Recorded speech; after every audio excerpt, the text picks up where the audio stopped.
Welcome back to another episode of the Brett Snodgrass podcast, and make sure you check out all of our videos on the Brett Snodgrass channel on YouTube. Make sure you subscribe, smash that subscribe button, ring the bell to get notifications on all of our videos each week.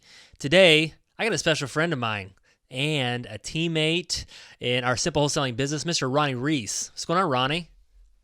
Hey, what's going on, Brett? So happy to be here. I'm excited, man. I don't feel like I get to see your face anymore. I miss you. I miss Miss you. you. I miss your Christmas hat, your stocking hat that you wear I during the know. winter months, and you miss my Russian hat that I wear like all the time too. Right. Oh yeah.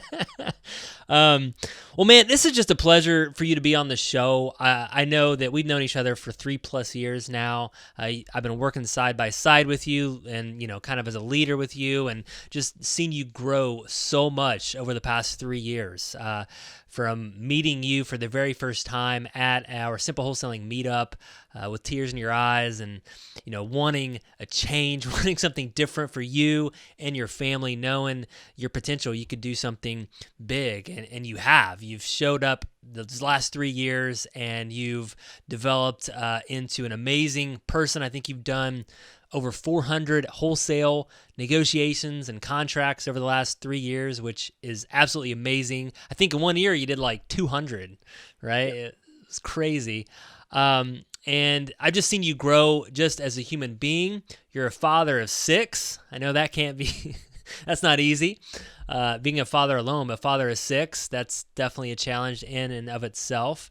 But you always have a smile on your face, and you are, one of the leaders of the Simple Wholesaling Company now, and we see your face a lot on social media, and you're really leading the meetups now, and it's just been an honor to watch you grow, man. So appreciate you being here, and I just wanted to kind of put that highlight reel out there for you. But I don't really know Ronnie Reese that well before the Simple Wholesaling. I don't really know how you grew up. What was your family life like? So I want you to tell. There's probably a lot of people that watch you that are really interested in learning about Ronnie Reese and your life. So take us back a little bit.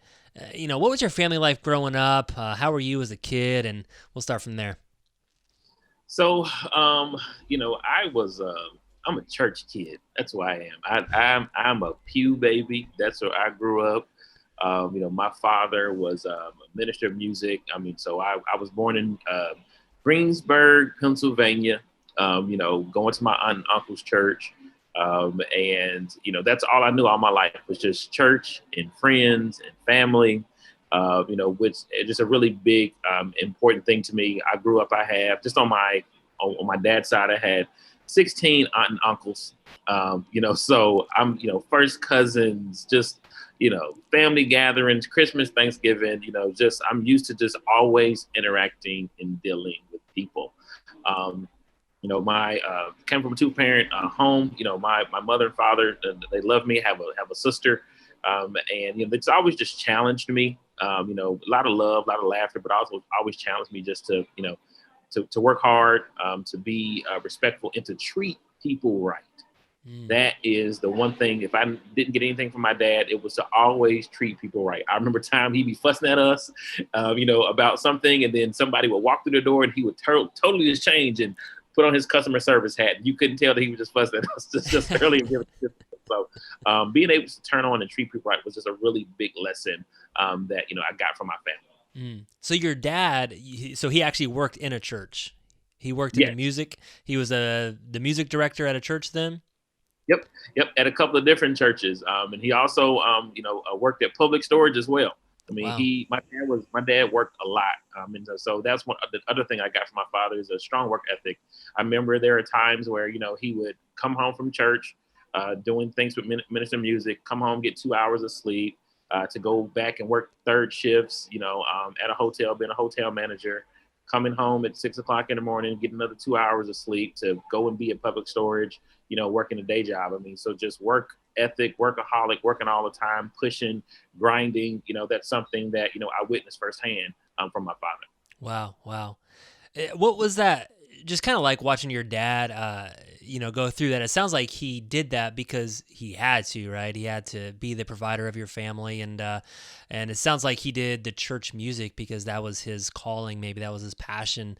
but he had to pay the bills. I'm sure a church director of music probably didn't get paid that much money.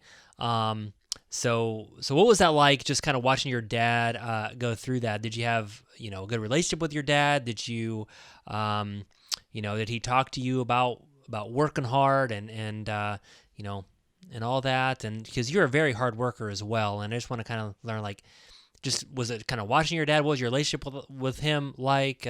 Take us into that. Yeah. No, my relationship with my dad, it was good. But I mean, as a young man, teenage man, you always, kind of challenge your dad too, So, Mm, so just imagine my father, working long hours, short on rest, and then you got this teenage son that's kind of challenging a little bit. So it was definitely a little testy a little while, But over time, I began to really respect and understand what he was doing, why he was doing what he was doing. And I appreciated him for his efforts. Definitely appreciate it now. 6 kids and a wife later. Understanding what the yeah. weight of all of that Oh really is man. and was, and that push and that drive. But it's definitely something that I appreciate. My father, he loves really, really, really hard. Like Mm, really, really hard. And so, he definitely set the example for how I treat people and how I just love on anyone and everyone that comes around. Because watching him work that hard, one of the things I also knew, I adopted that same mindset. When I became a young adult, and I was, working hard and working long hours. But I don't want to get too far down the road, but I definitely know that I was like, what, I don't know how long I can keep this up. mm, And my father, he died, at a young age, in part, so I feel because, just of the stress and just trying to find different escapes, and didn't have the coping skills for certain things. So, I know how that can weigh on you. And I got to a point in my life, I said, okay, I can't keep this up. yeah. like I appreciate dad, but I can't keep this pace up. Yeah, yeah. I think we all get to that point that just being a man and being that provider and that weight, and sometimes we just kind of stuff it down. We don't let it out, and we just kind of just chug along. We just keep going and going, and then and one day it just kind of just I've seen people literally just snap, just collapse, just from all the weight and the pressure. And sounds like that's what your dad had. It's what all men I think kind of go through. I know I've went through some of that. Definitely just a lot of weight as a provider as well. So, what was it like as a church kid? And I've never. A lot of times, people say like maybe a PK, a pastor's kid, and you were, someone that worked in a church. You were that type of kid, right? So everybody maybe had an eye on you, and making sure you weren't causing any trouble. And if you did, you're like, oh, that's so and so's son, working at the church, and you kind of had that eye on you. And what was that like? Was that a good experience for you?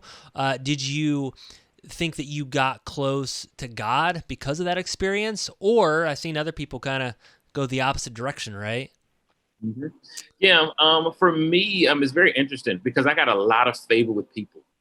Everybody was nice to me because, oh, that's little Ronnie, that's little Ronnie James' son, so that was what I always got growing up in, Huntsville, Alabama, and so, everyone just loves big. And so I just got a lot of favors, a lot of candy, a lot of handshakes from, deacons with $20 bills in it and stuff like that. Those things were just really good because of who my dad was. But I will say that, as far as how that affected my relationship with God, um, that affected me in the way that it took me a little while to get serious about my walk with God because favors from people came so easy. Mm, And I was surrounded by so much love, and in the church that was great. So I just thought everything was just hunky dory. So I didn't know what a struggle looked like. I mm. didn't know that there was necessarily a dependence to need on God because I got everything I need. Everybody's nice to me. This is a wonderful world. So, Yeah, right. Yeah, yeah. exactly. Wow. So you kind of had that level. When did you start really getting serious about that relationship with God? Was it, did you go through a challenge? Did you go through a struggle in your life? What did that look like? Yeah. So one of the things that happened is that I actually lost my dad, unexpectedly. But while that was going on, I went to a place here in Indianapolis. There's a pastor here, Tanya and Tim Harris, called Truth Ministries Camp, TM camps, what everyone calls it. Mm, And it was there that I had the opportunity to be around other youth that were just on fire for God, and it definitely gave me some perspective about my walk, and what life could look like, as a Christian, as a young man, and walking with the Lord. And so that was a very pivotal place for me. And those are still people that I interact with today. And I'm definitely thankful for that. I went to church camp. That's what happened. It's a Yeah, short story. I went to church camp. I think it's just so important. And it's crazy as a parent where we want the best for our kids. We don't want them to struggle. We want them to have that relationship with God, especially, if we're believers, we're Christians. It's like, man, I just want my kids to believe and to follow Christ. And it's so hard because you can't force them to do it. And it's, it's just one of those things. It's just this struggle. So I think that if you can get your kids in that certain type of environment, around, so they can see peers, right, pursuing Christ. And I think that was, going to church camp, right? So senior Right. senior kids at church camp. Well, let's fast forward a little bit, Ronnie. So, what were you like kind of in high school? Were you an athlete? Did you, did you go to college? What was your jobs kind of look like? Take us into kind of Ronnie Reese and your career path. Takes up to Yeah, today. my career path has always been service oriented. Again, looking at the example that my dad had, just always being around people. And so my first job, I was a bagger at Winn-Dixie. I remember that. Winn-Dixie grocery store. That was my first job, my first time figuring out, oh wait, they take taxes out of my paycheck. So Wait, where's all my money? Where's all my right. money at? About $6.16 an hour. But that was my first job, and then over time, I went to work for my mother actually at MetLife Auto Insurance. I was doing, because there was no like big computers with digital files and stuff, and everything was paper and printed, and so you had to go through the big filing thing, the big old room with filing desks and stuff. So that's what I was doing. I was in the mail room just filing things, at like 16, 17, making $10 an hour, which, people don't make that now, so Yeah, I had a pretty good summer. exactly. But then as I, began to get older, I kept finding myself gravitating towards service. I went to a boarding school in Pennsylvania called Scotland School for Veterans Children. And there I was, it's a military school. And there I became a resident assistant pretty quick and early on. And what did that do? Allow me just to continue to serve people, lead people. I was with the elementary kids and just kind of helping them out, get through their day, walking them. And then also one of the reasons I went there too is to start playing basketball and football. But I remember there was one time I was getting ready to be a gunner for the punt team. And I hit my head, and I said, "Wait a minute! I don't think my bell supposed to be ringing like this." What? I think I'm gonna let this go. But I did end up start playing basketball, and we won a couple of district championships, and almost went to state. And when I was in a high school, but then from there, that's when I lost my dad. Right in between that, my senior year of high school was where I lost my father unexpectedly. So when I was supposed to be graduating and crossing the stage, I was actually at my father's funeral. And so that was a very weird time, being at 18 years old, when you're supposed to be one of the best times of your life. And then, you get the phone call and, now you're not. So I never actually crossed the stage. And so what ended up happening, I had got accepted to Winston-Salem State University.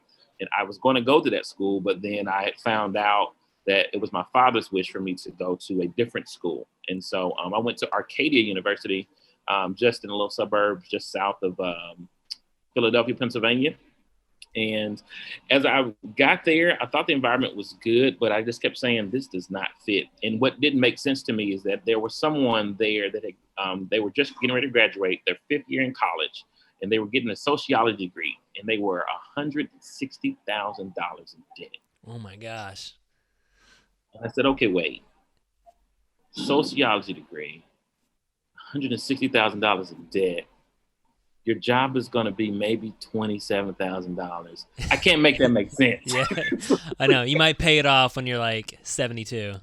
Yeah, I couldn't make that make sense. And I was like, you know what? I don't know this college thing is for me. So, because I'm not doing that. Yeah, definitely. So you went to that school, wasn't for you. So did you drop out your freshman year, just go for a little bit, and then what'd you do after that? I went and started working in group homes. That's what I did. There was a couple that we knew, from my church, and they had a group home. And it was like, hey, come and check this out. And so, because I love serving people, the people I worked with there, they had developmental disabilities, but it still allowed me to serve. I got some reward of just watching people grow and serving people, because again, it's just always been a passion of mine. And then I made the transition to move to Muncie, Indiana. I moved from Philadelphia to Charlotte, North Carolina, to Muncie, Indiana. Talk about a college town. That's right. It's a good place. So it's a great place. It's a great place. There in Muncie, I worked at a place called the Youth Opportunity Center, where they really trained me. I was there for 13 years. They really trained me. I got a chance to work with a lot of people. I learned a lot about myself. I made a lot of mistakes there, like a lot of mistakes just personally, but then also too had a lot of growth within that 13 years. I had an opportunity to be a manager, just to see what kind of managerial and leadership style I had, and just learned a lot about myself and who I really am. Yeah. It sounds like that was an amazing experience. It sounds like you've always loved serving people. And when I think about you, that's what I think about. You love helping people. You really, and I think that's why you've been done so well at real estate, is because you can help solve someone's problem, really talk to them at their level. And it sounds like you've been doing that all your life, whether it's, in the group homes or in real estate. And I think you even worked at a calling center for a while too. That's where we met, right? So you worked at how long did you work at the calling center? Let's see. So we made the decision to move from Muncie to Indianapolis, and got a job with Liberty Mutual, I think, in their call center. I was there for maybe 9 months. And it was great because it gave me structure, but I was like, man, I don't like this micromanagement. Like this is not it. Like I can't do it. And also too, because I loved connecting with the people, because when I was working with them, if some guys remember, Hurricane Harvey, I was taking phone calls where people were flooded on their roofs trying to get out, and helicopters were literally coming, as I'm on the phone with them, and I'm trying to tell them, hey, get off the phone. We can take care of the insurance claim later. Let's make sure your life and everybody is straight now. Wow. So, that was really important to me, but I was there for like 9 months. But I remember saying to myself, there has to be more than this. I was so frustrated. I was looking at, I'm married. I have now, 3-4 kids now. And I'm just like, okay, this is not going to cut it.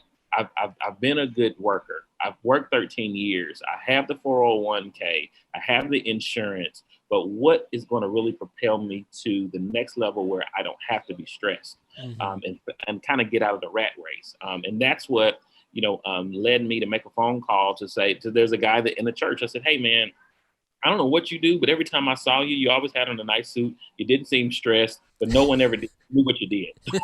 That's right. That's a typical entrepreneur. Yeah. No one knows what they do.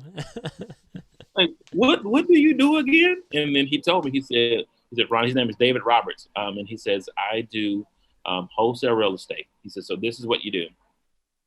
Download the Meetup app, get in a room with people that's doing wholesale real estate, and figure it out. So that's it. He said, that's it.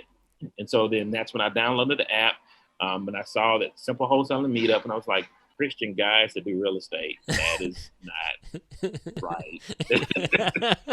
Yeah, that's an oxymoron. Yeah, but like I said, I'm just going to just kick the tires just to go see what happens, because I was so desperate for a change, and desperate for some relief, and desperate for space between me and zero. Yeah, that's what I was really after and chasing. Yeah. So I just remember you came to that very first meetup, and we had, I don't even know how many meetups we had. We had several meetups, and most of them I don't remember. And I think maybe because we built this relationship now, but I still can remember that exact moment, because a lot of people do come up, they talk to us, they ask us a lot of questions at the end, but you were just a little bit different, because I could tell that you wanted something more. You were in a desperate situation that you really, really wanted to change. Most people, they'll ask questions, but they really don't want to do anything about it. They're just kind of comfortable in their own situation. But you really, really wanted it. And so take us into that kind of, how are you feeling during that time? I even think you had like tears in your eyes, I believe, when we were talking, and I didn't even know you. I mean, this is the first time I ever met you before, and I'm like, oh my God, this guy's coming up and he's crying, and I wanted to help you, and here we are 3 years later, and but what was life like for you? I mean, in that spot, because there's a lot of people out there right now that are in that spot. So talk to them. Yeah. So, I mean, I remember being in that spot, and I just remember saying to myself, I know what my skill set is. I know that I've proven myself that I'm good on the phone. I've proven myself that I'm good with people, but I didn't trust myself to be able to, try to um, start a new company on my own. Like I was like, I don't know that I know that I don't have that skill set. Like I'm not that disciplined. Like I know that I would need help with that. And so, when I got in the room and I was like, wait, okay, this lie that I thought that Christians can't be wholesalers or be in real estate and be honest and true. When I got in the room and I felt the energy of the room and I got a chance to see you and Brian and the rest of the team at that time. And I was like, I said, not to be, aggressive, but I said, but this feels like home. Like this right here feels like home. And I felt like this is where I was supposed to be. And, the heavens opened up and the birds went singing in a dark room. Kind of like, this is where and what I need to be doing. And so it was with that, mindset and understanding that I did what you're not supposed to do. I go up to the room and teach me everything, but I knew that I had to have a certain resolve. And because I had such a godly conviction about what was happening, that's why I went up and I know, like I said, Brett, I said, I don't know what opportunities you have, but I know this is what I need to do. And I remember Brett kind of looked at me like, oh, okay. Yeah, sure. Sure. Okay, great. But I made sure I filled out all the information. And then what happened is that a couple of weeks later, as I am just kind of sitting down, an email comes across and it's you on the video and you said, hey, look, we're just looking for somebody just to make a couple phone calls. If you got some time, let us know. And I remember talking with my wife and saying, hey, Brand, what do you think? She was like, hey, we already know what this is. Let's just try to do something else different. Let's just try it. So I remember, trying to record my video submission like 6 or 7 times, trying to get it right, just right. But I ended up sending it. You guys responded. I came in for an interview and I remember, saying, hey, look, you got these leads we're going to give you. We're going to try this out for 10 days. Let's just kind of just see what happens and go. And I remember coming home from a place that I hated, being on that phone and hearing that bell go off, when the phone rang, to getting something to eat real quick and spending 90 minutes in my closet, in my 2-bedroom apartment with my now 4 kids. 2-bedroom apartment, just saying, hey, Brand, I just need about 90 minutes just to make some phone calls. And I remember going through those phone calls, but as I was having those conversations, I was having the most joy I had at work in a very long time. Wow. It didn't feel like work. It felt like joy. It felt like this is what I was supposed to do. And in that time, I was able to turn, I believe, like 2 or 3 contracts. And I remember the acquisition manager at the time was like, man, this is great. Like, you don't know what you did. I'm like, I don't know what I did. Yeah. Sometimes that's the best place to be. Do you know what you did? No, I have no idea what I did.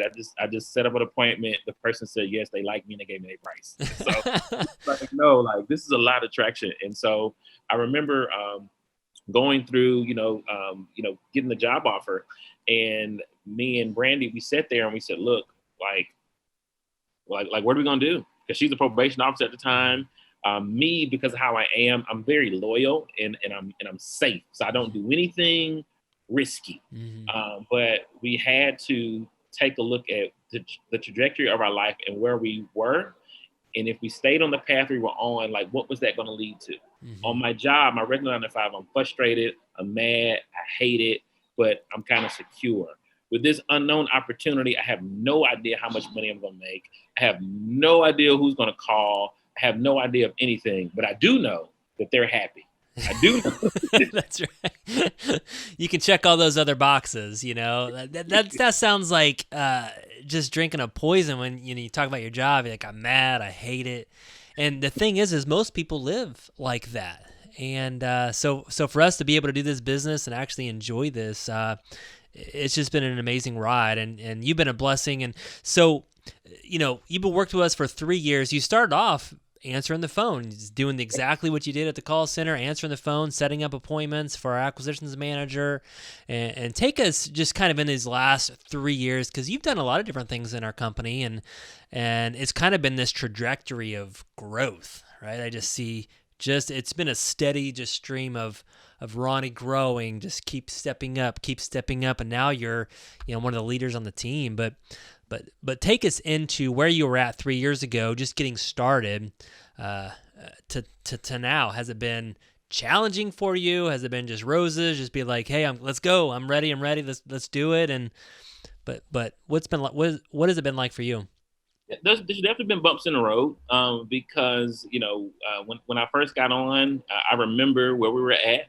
I remember going back to this little cubicle to make these phone calls. I was like, oh, wait, this kind of feels familiar again. So I wasn't sure what was, kind of what was happening. But then, you just continue to make those phone calls and remember make those connections. Like, that's what it was about. It was the connections. And it was a topic that I was actually passionate about, because I've always been passionate about real estate. And that's the one thing that I kept remembering. Like, I used to watch HGTV all the time, saying, man, I wonder what that looks like. But now I'm having conversation with people that are in this exact context, that I am now the beginning stages of what can be a wonderful flip for either myself, the company, or someone else, and so it began to be really exciting. But at the same time, too, I know I also had some bumps in the road and hurdles. And, I remember getting a message from Brett like, hey. I remember that. I remember that. That was one of my darkest moments, probably in the real estate space. Is I just don't like conflict in the business and trying to lead the team. And I don't really know what it was. I was having a bad day, but I kind of reached out to you and sent you a quick message. And I don't really know. But I guess if I could name one person that I've seen just really, really step up, really, really grow, and I think that it's because maybe you've evolved into the right seat. I think that you're really good on the phone, but I've really seen you grown to really serve people, not only the motivated sellers, which you still serve them, but you also help serve other wholesalers. You help teach people and lead our meetups now. And I would say that that's like your gift. And it's funny because that's what you've been doing all your life, right? Mm-hmm. And you've even said that on this show 2 or 3 times. It's like, I just enjoy serving people. And that's really what this business is all about, right? I mean, you've said it time again, it's problem solving, but take us into that. Like, this business is like, why do you think that you're so successful? You can negotiate 400 contracts and other people are struggling with it. Yeah, no, it's about, like you said, I mean, it's about being in the right seat, having your gift in the right context, is amazing. A lot of people say, well, you need to work on your weaknesses. No. Work on your strengths. What are you really strong at? For people that believe in Enneagram or that take that Enneagram profile, I'm a 2. That's why I am. You know what I'm saying? So I'm a helper. That's what I like doing. I love helping people. And so one of the things that they suggest at careers is customer service. And so because of that, that's what makes me very good at customer service. It's just an extension of that.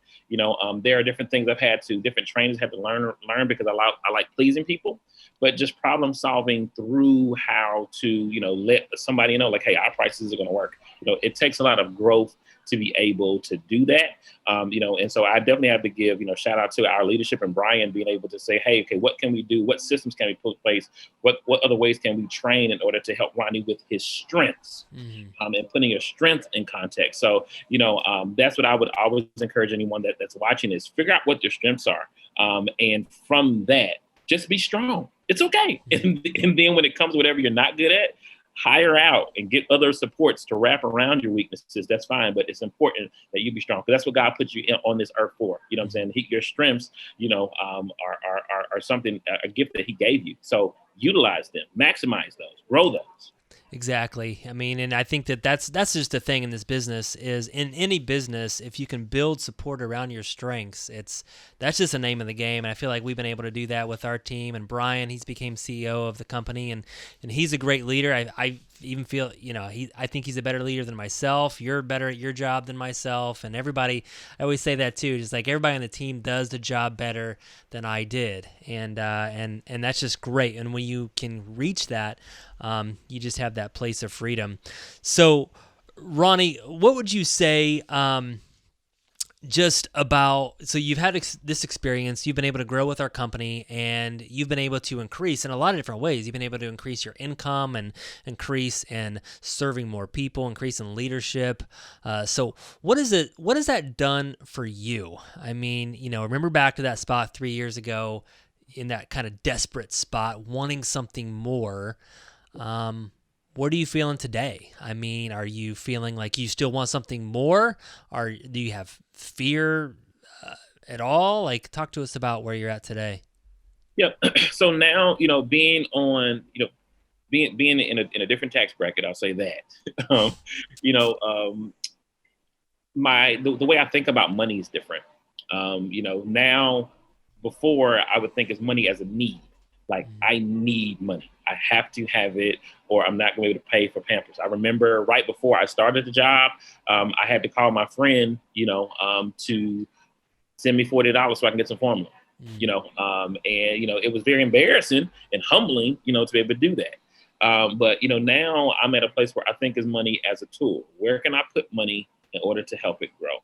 Where can I invest? What can I do in order to, make someone else's life better? I'm looking for ways to kind of bless people, but then at the same time to grow what has been given to me and be a good steward over that. So that, that now I'm in a place to where my children, we talk about generational wealth. Now I can be the beginning building blocks of being able to set something up to where my grandchildren can look back at my picture and kiss it and say, thank you. Exactly. No, I mean, that's just amazing. And so, you talk about kind of money as a need before, and then now you can make decisions. Like, what are some of your decisions you're making today when it comes to money? Your kids, are you're thinking a little bit differently. So what are some of the things that you've been able to do recently? I know you had some goals. We always used to talk about Ronnie's goals, and that was one thing that I did, and I highly recommend that if you're a business owner, start sitting down with your team and learning more about them. What do they want? What are some of their goals? That's just been a blessing for me to watch you reach some of them. But what are some of the decisions that you're able to make today for yourself and for your family because you've had this increase? Yep. So God has been good. I mean, can you just imagine someone with, 4 kids, now 6, in this apartment? We're just trying to figure out what to do. And so one of the things I sat down with Brett, I said, man, I need a house. And I remember even going into people's houses, and I've seen some really nice houses, some really, jacked up houses. And the whole time I was doing it, I quietly had this envy because they're selling something that I never had. Like, I'm buying and selling houses all day, but I don't own anything for myself. Mm-hmm. And so one of the goals that I was able to do is I was able to buy a house, and it was right before everything got super, super crazy. We were able to build it from the ground up, so custom to our needs. And I give God the praise and honor and glory and thanks for that. When I look at where I bought my house at now, it costs literally $60,000 more to get into the same neighborhood. Wow. With nothing. And I mean, we're literally talking, 10 months from the time that I signed the papers, so, I thank God for being able to have that type of leverage. We've been able to change out a couple of vehicles again, because I'm still kind of Dave Ramsey, cash car only, we thank God for that, to being able to kind of do that. But then also too, setting up different savings accounts for my children that they don't know about yet, just to kind of get them set up, and now I am positioning myself to be ready to also start buying and holding properties as well with tenants in them. So, all of these things are things that I only dreamed of and I thought was just so far off because, Ronnie, not the little church kid, mm-hmm. You can't get a 5-bedroom, 3-bathroom house. You can't do that. Like, that's impossible. people don't really live like that with, more than $1,000 in their banking account. That's not true. But I thank God, that again, having a gift in the right context and being with the right people and the right team, God can blow on things and give you favor that you just did not expect to have. And it's but humbly, you just say thank you. You just keep your head down and keep going. Yeah. And when you say the word humble, I think that just speaks volumes about you. You're a very humble guy, and you talk about that little apartment because you literally lived in an apartment with your family with 6 kids for how long? A long time. 'Cause I mean, Yeah. I mean, I remember, and you kept living in this little apartment, and I think that the one thing I really respect about you, Ronnie, is I don't hear you talk about money very much. Right. I mean, I watch a lot of social media and guys that are in your position, and they talk about money all the time, going and doing this and this exotic vacation or this car that they're wanting or whatever. But you don't seem to talk about money that much, and you just kind of humbly put your head down and you keep going. And I really respect that because you probably could have bought a house way before you did. But you were humble about it. You still stayed in the apartment, and you kind of, you had some things fall through a couple of times, I believe, and you finally, God bless you guys with a house. But what would you say to the people out there that, about the money? Because I love guys like you that don't. I mean, it just goes to people's heads sometimes, and I've seen it. I've seen it literally ruin people, but I've seen you as a humble spirit, not to go out and buy the fancy whatever.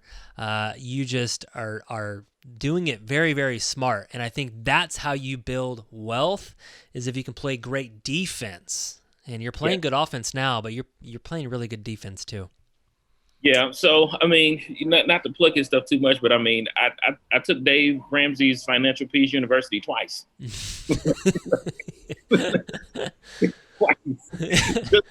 You got really, you got a master's degree in Dave Ramsey University. I got a master's degree. I took it twice because I needed to, because I needed that discipline. And sometimes you have to do things 2 times over just to make sure that you get it, and that's the way I am. So in doing that, I mean, that really just kind of helped me understand what I need to be doing, and then also too just having a reflection and fresh memory what it's like to be on food stamps. Nothing wrong with the service, but just understanding the stress that I was having while I was on the service, and just how embarrassing it was for me to be able to, like to have to use it. I'm just like, man, I'm working hard, but I'm not seeing the results, but then once I finally, have, a couple dollars behind my name, thank you, Jesus. Now we have to steward that right. Matthew, I believe it's 23 and 25, so now that you have, been faithful over a few things, I can make you ruler over many. And so that is where I'm at in my head now, is trying to be faithful over when I was faithful over the few things he gave me, faithful over the little, when I was on food stamps, making sure I was using those right. Now that we have a little more breathing room between us and zero, what can we do to steward these things right in order to continue to grow? Because God's going to bless it. He's going to grow it as long as you manage it and handle it right. Exactly. That's the Bible. Exactly. No, I love that. Love that. And do you think that really helps you relate to people? Because we work with a lot of people that are on food stamps or that are in that desperate situation. I mean, that's where we can come in, we can help solve their problem, possibly purchase their home, and help them out in their situation. But do you feel like that helps you in this position because you can actually relate to them? Yes. Yeah. It definitely helps me connect with them as well. Just so I can see things from their perspective, and that just really helps with the rapport and communicating with them. So, I mean, I work with people from all different types of backgrounds, different type of demographics, but still just being able to find that place where, where can we connect at and how can I help you? Those things, go a long way. And so, I definitely love working through those situations, where it's a win-win and that the seller wins, and they can also transform their life. I've worked with people that, they were on food stamps, grandma was on food stamps, and the house was just jacked up. They just wanted to get rid of it, and then by working with us, because going the traditional route didn't make sense for them, going with us, we were able to change their life and get thank you letters, and appreciation letters, and phone calls and stuff. And so I live and love for those moments. Love it. Love it. That's awesome. One thing I want to add to that, Ronnie, is I think it really, really helps you, and I really respect the guys like you that do this, is I said that you don't really talk about money, but I always hear you talk about people. Yeah. I think that's like Ronnie Reese right there. Like you at our meetups, you're up there, you're always talking about people. You're always talking about how you can serve people, how you can help people, like, and that's what you truly, truly believe. A lot of people in this business, you watch social media and they're talking about wholesaling. It's all about the checks. It's showing the picture of their checks. It's showing how much money the car they just bought. But I love our company because, especially you, and as a leader of it, you always talk about the people. And would you say that that's where you need to be successful in this business? Yeah, because when you're out chasing a check, you're going to find yourself in trouble. You're not going to be genuine. People won't connect with you. There was a property that we just bought. Walked in, the lady said, "Look, this is the situation. I need to sell my house today because I have to move and go to, I think, North Dakota or something." And actually, she told me that I was not her first call. But she said, just doing the walkthrough, she said, "Ronnie," she said, "I really just connected with you." She said, "I trust you and I want to work with you." And so then things worked out when we got ready to go to closing. There were some more things that she owed that she wasn't aware of. And so we looked at the property and said, "You know what? It's a little risky, but let's just make the adjustment, just again to serve people." Because she started freaking out. She's like, "I don't have this other $4,000. I don't have it. What am I supposed to do?" But talk with the team and said, "You know what? Let's just risk it. Let's just try it this time because she needs this. She's already packed up everything already and moved. She can't have this weight on her." And so that was just a monumental moment for her, a monumental moment for us as well. But again, it just speaks to being able to help and serve people. It's about the story. I'm chasing checks. You'll find yourself stressed out. Yeah. And the way I always tell people is, I said, when you're on the phone, you're looking for a person that happens to have a problem that's happened to be tied to a property. That's it. Exactly. That's what we look. No, exactly. And I think we all can do this. All business owners need to really, really hear this because I do this too. Even doing these podcasts or doing videos or content or whatever, sometimes I get hung up on myself. I'm like, man, do I look right? Am I doing a good job? How are people going to, view me? And it's all about me. And it really stresses me out, puts a lot of pressure on me. As soon as I flip that around, then I'm like, no way, I'm not even here for that. How can I bring value to people? Don't even worry about me, how I look. I don't care if I have a booger hanging out of my nose. It doesn't matter. Am I bringing value to people? And I think that if you can really think like that, that is going to separate, people that are successful, the people that are still thinking about that check and not getting it. So definitely. Ronnie, I have just a couple of other topics for you in the show today. And I want to kind of go back to your family. So Yeah. I don't know a lot of people with as many kids as you. So you're one of the top ones. Like Yeah. you got a lot of kids, and we always talk about that. We joke around about the office that Ronnie has all these kids, and you better just hey, be careful, man. Don't want to have another kid. But you got 6 kids, and your wife Brandy, and I've got to know her through the years too. We've done some team trips and stuff like that. You got an amazing family, and take yourself back. Your dad taught you how to work hard but what I've seen a lot, especially with men and in this type of business, is they get lost in the money. They get lost in being a workaholic, and they say their why is their family, and then they end up losing their family. So I haven't even rehearsed this with you or ask you this question, but like, are you able to balance all of that? I mean, are you able to really, be a great provider, provide the money and that your family needs, build them a great future, but also actually have a relationship with them? Yeah. The fact of the matter is that is a active work in progress. You have to continually work on that. So that's one of the conversations me and Brandy, we have quite often. But one of the things that I have been doing, because I'll put all of my walkthroughs on my calendar, but also on my calendar, what I put is from 7 to 10:30 family time every day. It's from 7 to 10:30. And that is because that is bath time. That's dinner time. That's bonding time. That's let me read your Bible before you go to bed. And then also too, let me get a little smooshy with the wife to make sure that she don't make sure she's good too. Yeah.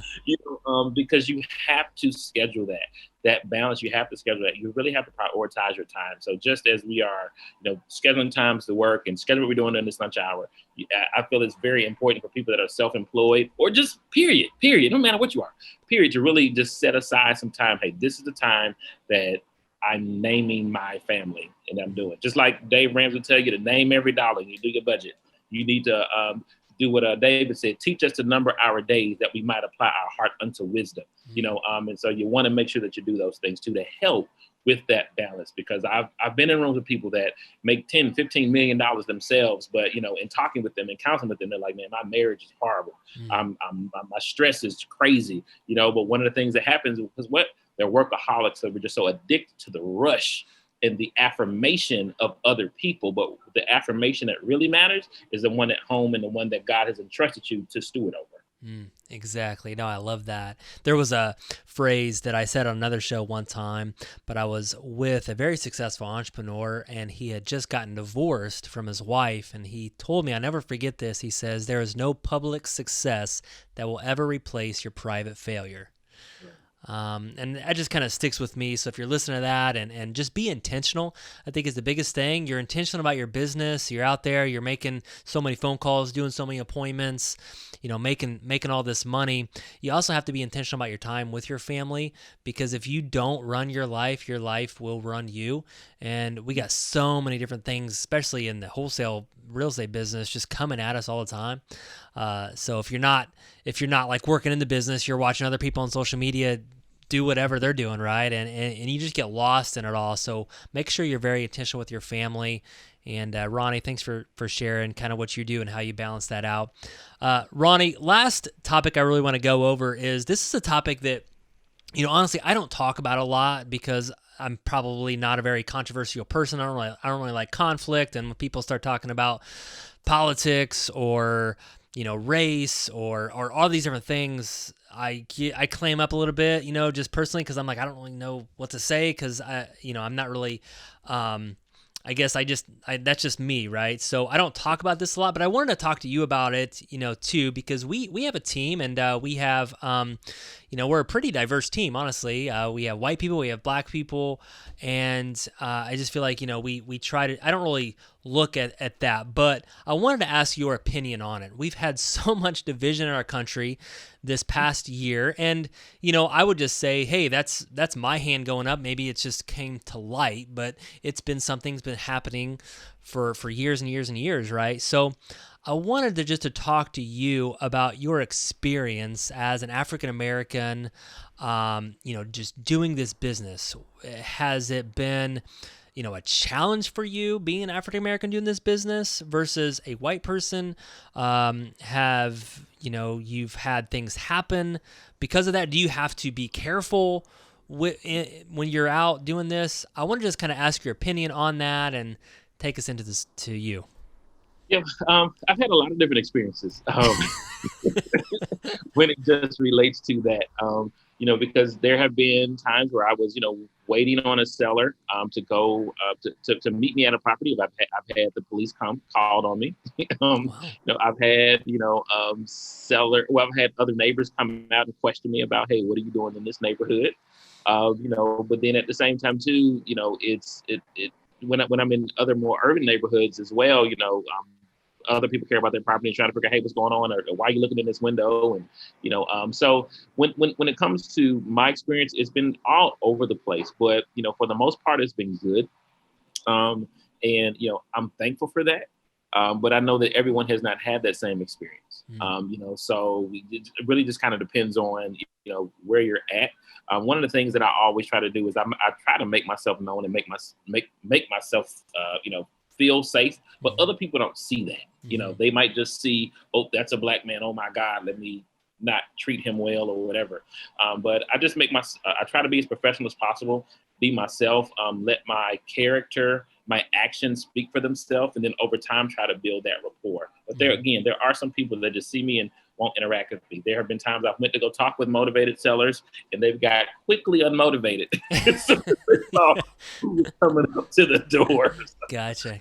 I mean, do you have any other advice? Any things that other African American people that want to get into this type of business, into the real estate business, should should watch out for, just to help them, I don't really know how to word it, but just with this maybe division in our country right now, and it's just a fresh topic right now that obviously is, I would actually, my message in my conversation wouldn't be with people that are Black. My message in my conversation would actually be to people that are white and people that are in power. And my challenge to them would be to just think from a different lens. Take yourself out of your seat and sit in someone else's position and try to think a little bigger than what your experience was.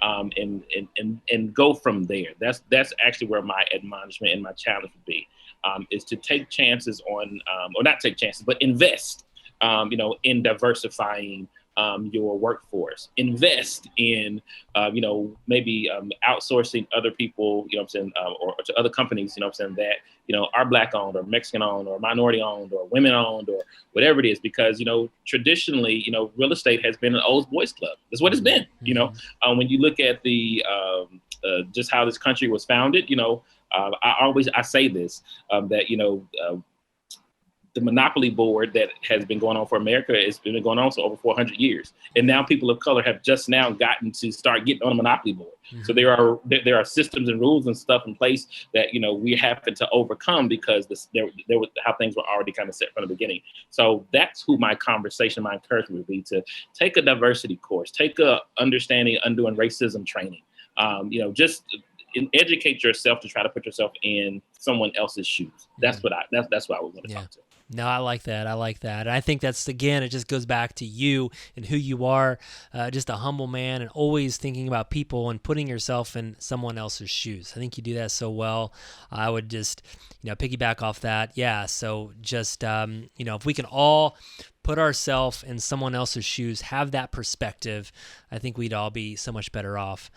Ronnie, thank you so much for being on the show today. I want to give you just an opportunity. One last thing, do you want to give any advice to people that, were kind of in that spot 3 years ago? They don't really know what to do. Maybe they want to get into a wholesale business, real estate business, but what's your last piece of advice that you want to our audience today? My last piece of advice is this, is look at me. I am living proof that you can do it. The things and dreams that you have, the space between you and zero that you want to have, I am living proof that you can do it. The thing that you have to do, though, is that you have to do it. So whether that is downloading a Meetup app, trying to figure out what's going on, connecting with other real estate investors, getting in a Facebook group, seeing what's going on, getting on Clubhouse, whatever it is, download an app, you have to actually do it. Do not get stuck in the preparation stage. Don't get stuck in YouTube University. Put some feet and some power behind those steps, and start doing things. I love that. I love that advice. And thank you again, Ronnie, for being on the show today. It's always been a pleasure. And I know that you guys are putting out content all the time, right? So if you're listening to this, go check out the Facebook group, Wholesaling Made Simple. You can also check out the simplewholesaling.com website. They have a meetup that's the fourth Wednesday of each month. It usually starts at 6 o'clock. Right now it's virtual, but that is on Facebook as well. And then Ronnie, you can contact Ronnie if you have any questions at Ronnie@simplewholesaling.com. And Ronnie, it's been a pleasure, man. Thank you so much. God bless. God bless. Thank you so much for checking out the Brett Snodgrass channel. If you like this video, please slam on that like button. And if you really like it, then subscribe to our channel here. And remember to leave us a comment below, and I'm going to try my hardest to reply to all the comments. Thank you guys so much. This is why I do what I do. Every single week, I come out with content that focuses on success, freedom, and living out your purpose. Thank you guys so much. See you next time.